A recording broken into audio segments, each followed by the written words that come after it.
We know this. Egyptian, Babylonian, Persian, Greek, Roman, whatever you like. It's in the DNA of empire. It's in the nature of the beast. Start, get big, get bloated, burst, gone. Larry Fink, CEO of BlackRock, has been predicting the use of cheap drones against his very, very expensive data centres. He's worried. He's a very worried man. And he's getting on. He doesn't need that kind of anxiety in his life. This is a first, I would say. This is a first because the emperor is foretelling, publicly fretting about ahead of time regarding what the barbarians will do to his legions. The word barbarian is Greek in origin, if you were wondering. It's the one that Greeks used to ridicule the languages of those who didn't speak their precious Greek. The Greeks told each other the lesser people made a noise like sheep. Bar, bar, bar, barbarians. And look what happened to them. Emperor Fink already knows the people he wants, needs to dominate, don't speak his language. Because they don't want to. Which is to say, they don't speak the language of artificial intelligence and his precious, wildly expensive and yet seemingly vulnerable data centres.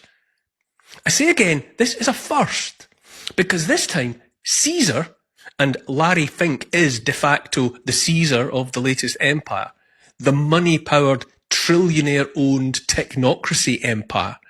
And I say this is the first time a Caesar has publicly fretted about the looming threat to his empire, even before the first missile, and missile's a Latin word, incidentally, for anything thrown, before the first missile has been thrown against it. Caesar Fink is worried already that the people he seeks to dominate and so control will launch $3,000 drones against the multi-trillion-dollar legions of data centres he's in the process of building and training. He's also pointed out that those trillions of dollars, pounds, yuans, whatever, will have to come, in part, at least, from the savings, investments and pensions of those he would imprison in his digital cage. It's a nice touch, that. The prisoners being mugged in advance for the cost of building their own cage around them. But I digress. Caesar Fink is talking openly about the threat he fears, the threat he apparently knows must come. It's his words, not mine. To all of it, to all of the inevitability laid bare, I say, bring it on. We see you, you lumbering oafs, so let's have you. Caesar Fink is worried because the barbarians are preparing. The barbarians are getting ready. He may or may not be surprised by the palpable uprising that he senses, sees, but the writing, as we read in biblical prophecy, the writing is on the wall. The king has been weighed, it says in the Old Testament book of Daniel, and he has been found wanting. When Caesar is publicly worrying and in advance about the weapons of the barbarians before any has been thrown, then Caesar is across the Rubicon and he knows it. Bring it on, I say. The barbarians didn't start this, but I say they will finish it. I'm obliged to state the obvious, that I am not here, not for one moment, advocating violence of any sort. I'm merely sensing the same trouble Caesar Fink senses. Been sensing it for a long time. But history shows empires always fall because the barbarians are always waiting. The writing is on the wall and it's being read by one and all. Say what you will about AI, but before it came the internet. And while DARPA built the internet to capture our data, in doing so, they gave too many of us the same blade, the double-edged sword that let us cut through the age-old forest of their lies. Before the advent of AI, too many of us used their own tools to educate ourselves. And so we see them. And so we see that in the United States of America, the ousting of Congressman Thomas Massie was achieved by money, and only money. A money power fronted by Israeli-American casino billionairess Miriam Adelson openly bought Massie's Kentucky seat. AIPAC, the American-Israeli lobby, openly bragged about how if a US politician is not pro-Israel, does not put Israel first, does not support the ceaseless flow of US taxpayers' cash to keep Israel alive, then that politician will be openly replaced by one who will. In the Netherlands, the government wants the right to tax the people on unrealised profits, profits on any investments or valuables that they own and hold. In Britain, the uniformly loathed Labour government is telling people, long story short, it will help itself to their savings. And as already mentioned, Caesar Fink is warning citizens' savings must be co-opted to finance the data centres that will control their every move. The parasite, psychopath, Epstein political class is openly contemptuous of the people politicians were once assumed to serve. Like Millwall FC fans used to chant on the terraces to the tune of Rod Stewart's Sailing, "No one likes us, we don't care." The puppet politicians evidently revel in their power to disregard any vestige of democracy. Oh, fool them. Bring it on. No more pretense. It's clear the masks are off, the monster's revealed, and must now do what monsters do, but out in the daylight where everyone can see the monster. More and more people are educating themselves about everything, about what more and more people see and understand as the crumbling fiction of the official narrative about everything. To take but one example among many, the history we're handed at school and university, the history of the 20th century, the reasons for the wars, the truth of Cold War and everything that came after, all of it. What came out of World War I, bar an obscene mountain of corpses and the ruination of nations? The Bolshevik Revolution, that's what, and 100 million more corpses. And the Balfour Declaration. What came out of World War II, apart from another, bigger mountain of corpses and more ruin? Well, half of Europe handed on a plate to the Soviets and the foundation of Israel. You might think and say that the monster, the empire, Caesar, whatever, is all-powerful. But I say again, history shows that empires, all-powerful or not, always fall.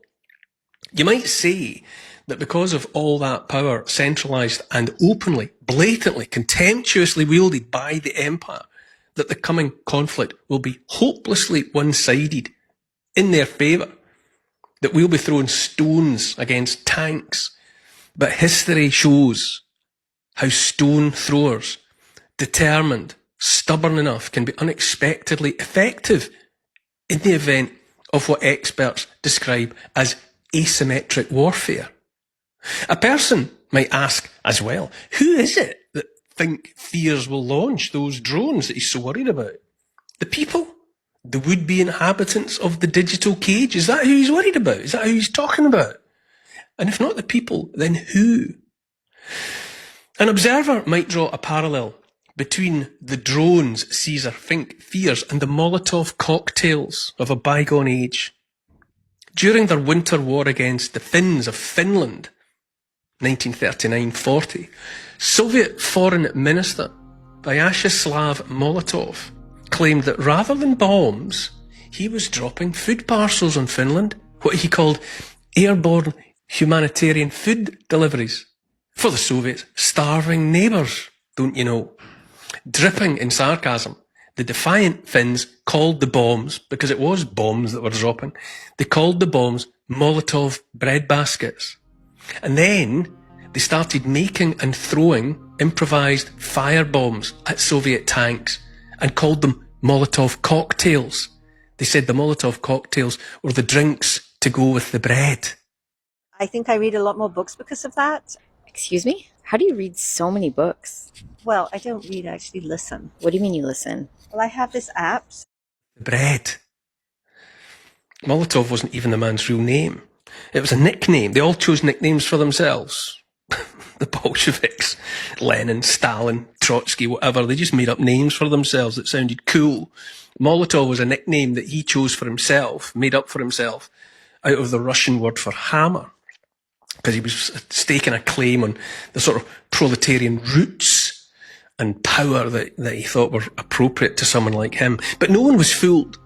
From that day to this, and know too that by the end of the Winter War, the Soviets had sustained heavy losses and were brought to a halt and a humiliating peace that severely dented their reputation. But the Molotov cocktails were not a new invention. Similar efforts having been made down through centuries by defiant populations rising in the face of would-be tyrants. There were Molotov cocktails by any other name during the Spanish Civil War, for example. And they were used again in Hungary. But from that day to this, Molotov cocktails have been symbols of how the many might face the might of the few and make the mighty few back off. It's not me saying drones might be used against data centers. That would be wrong of me. I am instead reporting a sequence of events predicted by BlackRock CEO Larry Fink. This development is the clearest manifestation I have yet seen of the reality dawning for the techno-tyrants and the money power. It's all one thing. The money power needed AI-faked social media videos and near limitless wealth in order to defy the will of people and insert their own hand-picked politicians. That much is out in the open already. Saw it in Kentucky. And Caesar Fink, monarch of all he surveys, Fink thinks at least, evidently knows the people, which is to say you and me, don't want his data centers. Too many people are talking about, know about how much unimaginable volume of water that might otherwise be drunk or used by people is required, has to be diverted and prioritized for the data centers. That's before you get to the unimaginable amounts of electricity that must be generated to feed them. All this against a backdrop of us being told that the future of the planet depends on the reduction of the consumption of energy. But they're only talking about consumption of energy by us. When it comes to their data centers that they're building and training and that will be used for the control of us, then, well, the requirements are the requirements. All the energy they need, all the water they need, and don't go asking any questions. But people see it. Everyone knows it. Social media is awash with technocrats making speeches at university and college commencement days and all of the rest of it. Technocrats making speeches to the young gathered in the audiences, those obviously with most to lose from AI. And these technocrats are bloody-mindedly seeking to tell those young people to their faces that AI is coming for their jobs, the jobs they don't even have yet, and therefore for their futures, and that they should be happy, excited about the prospect. Whether those technocrats expected it or not, and you never know, their speeches are being met with booing and heckling that all but drowns out their ridiculous prophecies. The people, young and old, are making it clear they have no desire for the AI future promised by Fink, by Altman, by Ellison, Bezos, Zuckerberg, and the rest. They're jeering its preachers. And Caesar Fink is warning shareholders and the general population that the data centers upon which the whole edifice, the whole empire depends, are likely to be the targets for the 21st century's version of Molotov cocktails. Empires fall. Caesar knows it. The writing is already on the wall, and this time it's been written by Caesar himself.